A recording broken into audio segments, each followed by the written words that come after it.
Break తర్వాత తిరిగి స్వాగతం. ప్రస్తుతం మనం చూస్తాం జీహెచ్ఎంసీ ఎన్నికలు రాష్ట్ర రాజధాని హైదరాబాద్లో చాలా ప్రశాంతంగా కొనసాగుతున్నాయి. కొన్ని చోట చిన్న అల్లర్లు జరిగినాయినా ఇప్పటికే మనం చూస్తాం జీహెచ్ఎంసీ 150 డివిజన్లో ఎలక్షన్స్ ప్రశాంతంగా కొనసాగుతున్నాయి. కొన్ని చోట ఓటర్స్లో ఆరోపిస్తున్నారు, కొన్ని చోట శానిటైజర్స్ ఏర్పాటు లేదని, అలాగే ఈ బ్యాలెట్ పేపర్స్ ఉండే వల్ల చాలా బాగుంటుంది అంటున్నారు. ఎందుకంటే గతంలో చూస్తూ ఉంటే బ్యాలెట్ పేపర్ ఉండే వల్ల చాలా బాగుండేది, తర్వాత ఈవీఎం మిషన్స్, ఇప్పుడు బ్యాలెట్ పేపర్ వచ్చే వల్ల జనాలకి చాలా ఈజీ అయింది అంటున్నారు. ప్రస్తుతం మనం జూబ్లీ హిల్స్ కాన్స్టిట్యున్సీలోని రహమత్ నగర్ డివిజన్లోని ఉన్నాము. రహమత్ నగర్ డివిజన్లో కాంగ్రెస్ పార్టీ అభ్యర్థి మరి సీనియర్ కాంగ్రెస్ లీడర్ భవానీ శంకర్ గారు మనతో ఉన్నారు. భవానీ శంకర్ గారు, ఒక విషయం చెప్పండి. ఈరోజు బ్యాలెట్ పేపర్లో అంటే చాలా రోజుల తర్వాత ఈరోజు బ్యాలెట్ పేపర్లో గతంలో అన్ని రాజకీయ పార్టీలు ఆరోపించారు ఈవీఎం మిషన్స్లో టెక్నికల్లీ ప్రాబ్లం ఉండే వల్ల అందుకోసం బ్యాలెట్ పేపర్ కావాలా. ఈరోజు బ్యాలెట్ పేపర్లో ఉండే వల్ల ప్రజలు ఎలాంటి రెస్పాన్స్ ఉంది, అలాగే కరోనా ఉండే వల్ల కూడా చాలామంది ఓటర్స్ రావట్లే అంటున్నారు. కానీ రహమత్ నగర్ డివిజన్లో ఒక కీలకమైన డివిజన్లో ఇక్కడ పోలింగ్ ఎలా కొనసాగుతుంది, ఏర్పాట్లు ఎలా ఉన్నాయి? ఈవీఎం మిషన్ల మీద ప్రజలకే కాకుండా చాలామందికి ఒక అభిప్రాయం ఉంది, ఏంటంటే ట్యాంపరింగ్ అవుతున్నాయి అని చెప్పని. పబ్లిక్లది ఒపీనియన్ ఒకటి ఉంది, తర్వాత రిజల్ట్ ఒక రకంగా వస్తుంది. తర్వాత కొంతమంది క్యాండిడేట్లు, ఇండిపెండెంట్ క్యాండిడేట్ వాళ్ళ ఓటు వాళ్ళకే రాలే, కొన్ని దగ్గర జరిగినాయి లాస్ట్ టైం ఇట్లా.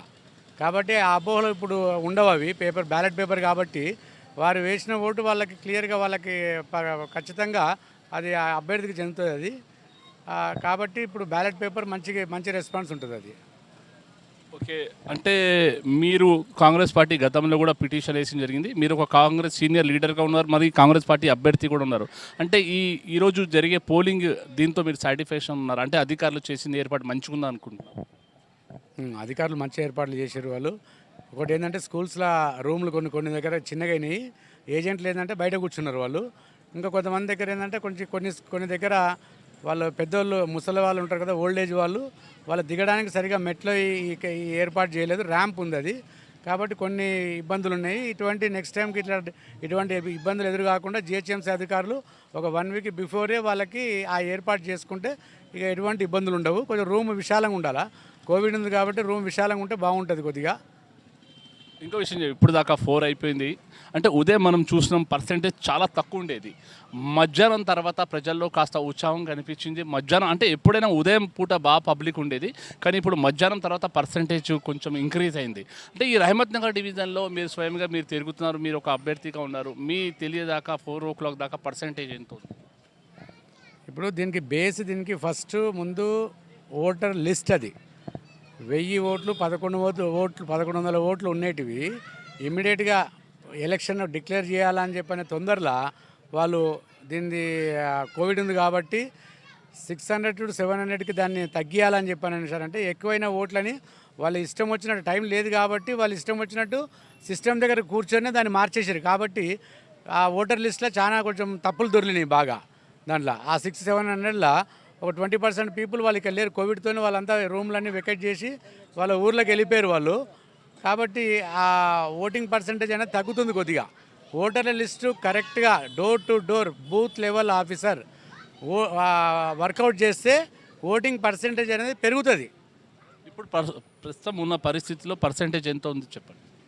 ప్రస్తుతం ఉన్న పర్సంటేజ్లో ఇప్పుడు దాకా అయితే 38 to 40% ఉంది ఇప్పటి వరకు. అంటే ఇప్పుడు 4 అట్లా అవుతుంది, ఇప్పుడు దాకైతే ఆ పర్సంటేజ్ ఉంది. ప్రస్తుతం మనం మాట్లాడింది కాంగ్రెస్ పార్టీ అభ్యర్థి. ముఖ్యంగా మనం చూస్తే గ్రేటర్ హైదరాబాద్లో 150 డివిజన్లో గతం నుంచి ఈ రహమత్ నగర్ డివిజన్కి పెద్ద చరిత్ర ఉంది. ఇటు రాజకీయ నాయకులు కానీ పోలీస్ సిబ్బందులు కానీ ఎప్పుడు కూడా నిఘా ఉంచుతారు ఈ రహమత్ నగర్ డివిజన్లో. ఎందుకంటే ఈ రహమత్ నగర్ డివిజన్ అంటే చాలా కీలకమైన డివిజన్. ఇప్పటికే మనం ఇందాక అంచనా వేసిన ప్రకారమే, ఇందాక మనం బోరబండ డివిజన్లో చెప్పిన ప్రకారంగా అదే అంచనా ప్రకారంగా మనం రహమత్ నగర్ డివిజన్లో వస్తే 40% దాకా పోలింగ్ అయింది. అంటే మేబీ 45 నుంచి 55 దాకా అవకాశం, ఎందుకంటే ఇంకా 2 గంటలు ఉండే వల్ల. అంటే ముఖ్యంగా మనం చూస్తూ ఉంటే ఈవీఎం మిషన్స్ ఉండే వల్ల టెక్నికల్ ప్రాబ్లమ్స్ ఉండేది, దానివల్ల అదే ఉండేది. కానీ ఇప్పుడు బ్యాలెట్ పేపర్స్ ఉండే వల్ల ప్రజలు కూడా మంచిగా రెస్పాన్స్గా వస్తున్నారు ఓటర్స్. కానీ కొందరు ఓటర్లు ఆరోపించేది ఏంటంటే ఓట్స్ గల్లంత అయిపోయినాయని ఆరోపిస్తున్నారు. మరి అలాగే కొందరు ఓటర్సు అంటే ఈ కరోనా ఉండే వల్ల ఇక్కడ నుంచి తన సొంత రాష్ట్రానికి వెళ్ళిపోయినారు. కొందరు కరోనా వల్ల భయపడి తన సొంత ఊరికి వెళ్ళిపోయే వల్ల ఓటర్స్ పర్సంటేజ్ ప్రతాపం ఈసారి జిహెచ్ఎంసీ తగ్గే అవకాశం ఉందని అన్ని రాజకీయ పార్టీలతో పాటు ప్రజల్లో ఎటువంటి చర్చలు కొనసాగుతున్నాయి.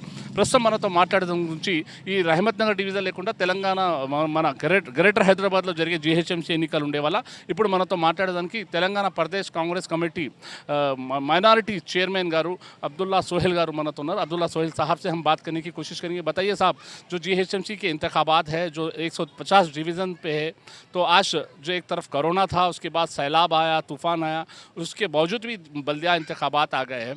तो ऐसे में और उसके बाद बैलेट पेपर पे ये इलेक्शन हो रहा है काफ़ी सालों के बाद, तो इसका असर कैसा रहेगा?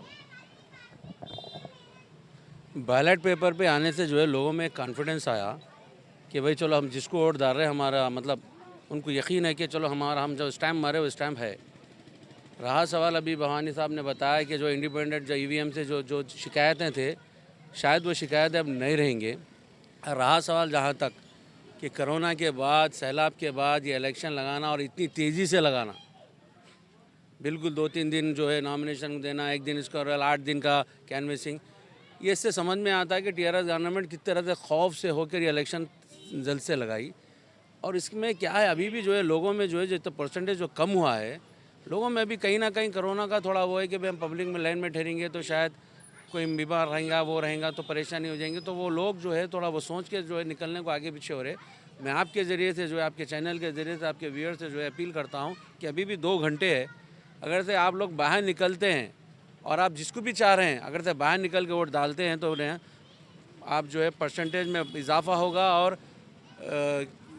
गवर्नमेंट ये जो भी आप पसंद कर रहे, जिसको भी आप पसंद करें, खुदारा बाहर निकल के वोट तो डालिए. अभी 2 घंटे बचे हैं, परसेंटेज बढ़ता है क्योंकि बहुत कम है. अब्दुल्ला सोहेल साहब, आप एक तेलंगाना स्टेट के माइनॉरिटी सेल के चेयरमैन है, तो आपकी एक जिम्मेदारी है और आप तवज्जो दे रहे हैं ग्रेटर हैदराबाद में जहां पर इलेक्शन. तो हम बात करते हैं सिर्फ हल्के जुबली हिल्स की नहीं, ग्रेटर हैदराबाद में 150 डिवीज़नों के बारे में हम बात करते हैं कि आपसे हर लोग आपसे मैं भी कॉन्टैक्ट में है. तो बताइए पोलिंग परसेंटेज कैसा हो रहा और ऑफिसर्स की जानिब से कैसा इंतजाम किया गया है, इलेक्शन कमीशन हो जीएचएमसी की? देखिए साहब, अभी तक जितनी मेरी इन्फॉर्मेशन है वो इन्फॉर्मेशन के हिसाब से कहीं पर भी पोलिंग परसेंटेज जो है ना 35 से 40% नहीं हुई, ज़्यादा कहीं पर भी नहीं हुई. अब इसमें जो है या तो लोग नाराज़गी से बाहर नहीं आ रहे या कोरोना इफेक्ट है नहीं मालूम, मगर लोग बाहर नहीं आ रहे. तो लोगों को बाहर आना चाहिए क्योंकि आपकी जो भी शिकायत है, जो भी तकलीफ़ है, आपको वोट के ज़रिए बताना चाहिए, बाहर आना चाहिए. और एक अच्छा मौका है बैलेट पेपर से आने से जो है ना लोगों को जो है ना यकीन हुआ है कि भाई हम जिसको वोट डाल रहे हैं हमारा वोट महफूज है, हम जिसको डालें यकीन होता है कि हम डालें. तो एक मौका अच्छा है, लोग बाहर आना चाहिए. और जहाँ तक सवाल है इंतज़ाम का, तो अभी शिकायतें तो काफ़ी आ रही. अभी जो है कुछ जगहों पे रिगिंग चल रही बराबर अमाइम की जानिब से. तो ये जो चीज़ को नहीं रोक पा रहे हैं लोग, ये जो लोग नहीं रोक पा रहे हैं, जो जितने भी आरओ जो बैठते हैं अंदर जो नहीं रोक पा रहे हैं, ये एक बड़ी शिकायत है साहब. और ये इसके लिए कुछ ना कुछ करना चाहिए. तो आप मतलब क्या कहना चाह रहे हैं, मतलब रिगिंग, मतलब पुलिस का कहना है कि वो हर जगह पर पोलिंग बूथ पर सीसी फुटेज भी लगा गया, कई जगह पर सीसी कैमरा पर है और पुलिस का भी भारी बंदोबस्त है और ऐसा रिगिंग होने का चांस ही नहीं है. तो आप इस बार रिगिंग का अब पहले के ज़माने की तरह रिगिंग नहीं होती है. रिगिंग आजकल जो होती है वो जो है वोटर आईडी लेके आता है. मिसाल के तौर पर मैं एक वोट डाला भी जाके, मेरे घर का मेरा भतीजा मेरे साथ चला वोट डालने के लिए, उसका ऑलरेडी पड़ा हुआ है. तो कम से कम जो है पहले बोले तो क्या था, बोले तो खाली चिट्ठी आती थी, फेस नहीं रहता था. अब तो फेसेस है ना, आप बगैर फेस देखिए कैसा वोट अलाउट कर दिए. मैं गड़बड़ करा तो बोले नहीं हम आपको एक दूसरा वोट देते. दूसरा वोट किसका डालना भाई, फिर दूसरी की लकीर मार देते. तो ये जो बात बोल रहे हैं कि हम होने नहीं दे रहे, ये क्या है, रोडों पे अगर से आप फिर रहे हैं तो उससे नहीं होता.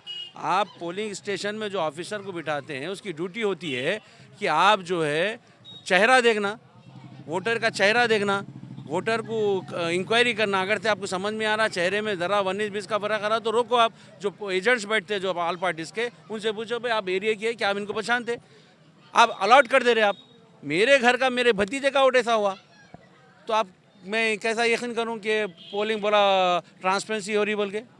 तो आप जो है कहीं ना कहीं चुक रहे और यहाँ पे मिली भगत है.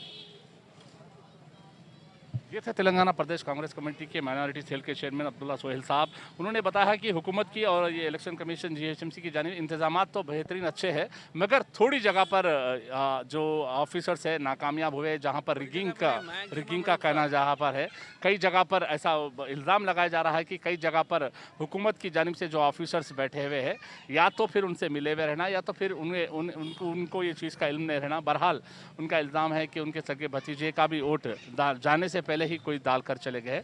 तो वो हुकूमत के साथ साथ आला ऑफिसर्स इलेक्शन कमीशन से डिमांड करते हैं ऐसे चीज़ों पे तवज्जो देना चाहिए और आवाम से भी वो ख्वाहिश की है कि 4 बजे तक वोट एक आपका हक बनता है, ताकि हुकूमत इख्तियार में रहने वाली हुकूमत हो। चाहे कोई भी सियासतदान जमात को आप वोट डालना है तो डाल सकते हैं, मगर आपका एक वोट जो है आपका हक बनता है, आप उसका इस्तेमाल करें। और अब आपका एक ताकत है, आपका एक जवाब है, वोट आप डालना ना भूलिए। और टीवी 11 भी आपसे अपील करता है कि वोट आपका हक बनता है और वोट एक आवाम का जवाब है।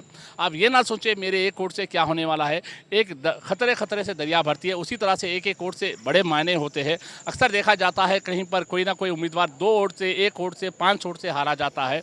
तो कल के दिन कहीं ये ना सोचें कि हमारे एक की वोट की वजह से इस डिवीज़न में गलत फैसला हो गया है। तो टीवी 11 भी आपसे अदबन गुजारिश करता है कि आप घर से बाहर निकल कर वोट डालिए। हुकूमत भी, इलेक्शन कमीशन भी आपको मुसलसल 4-8 दिन से कहते जा रहा है कि वोट आपका हक है और वोट डालने के लिए आप बड़े पैमाने पर आइए। और कोरोना वायरस जो वबा है, इस वबा को तवज्जो रखते हुए हर जगह पर फिज़िकल डिस्टेंस का इंतज़ाम है और जहां पर फिज़िकल डिस्टेंस से आपको खड़ना चाहिए और मास्क पहनना चाहिए, सैनिटाइज़र को भी यूज़ करना चाहिए। इस चीज़ को आप तवज्जो देना चाहिए और हम आपको अलर्ट कर रहे हैं इस चीज़ के बारे में कि तवज्जो देने के लिए। और हर जगह पर शहर हैदराबाद में 150 डिवीज़न में भी काफ़ी अच्छे अमन और शांति से ये इलेक्शन जीएचएमसी के बल्दिया इंतखाबात हो रहे हैं। कई जगह पर अड़प झड़प भी हुई है। मलकपेट में भी 3 जगह पर बाई पोलिंग, 3 जगह पर इलेक्शन लगाए जाने का भी ऐसे हमें इत्तला मिल रही है। बहरहाल जो कुछ भी हो, हैदराबाद में अभी तक हम हल्के जुबली हिल्स के रहमत नगर डिवीज़न के इलाके में है जहाँ पर 40% की पोलिंग मुकम्मल हो चुकी है। तो नाज़रीन, हम अब लेंगे एक छोटा सा ब्रेक और यहाँ से हम चलते हैं हल्के जुबली हिल्स के वेंगल नगर डिवीज़न के पास और उसके बाद यह सिलसिला जारी रहेगा। हम आपको अपडेट करते रहेंगे और आप रखिए नज़र टीवी 11 पर, आपको अपडेट देते रहेंगे टीवी 11 और सच का दूसरा नाम ही है टीवी 11। नाज़रीन, अब लेंगे एक छोटा सा ब्रेक और आप देखते रहिए टीवी 11।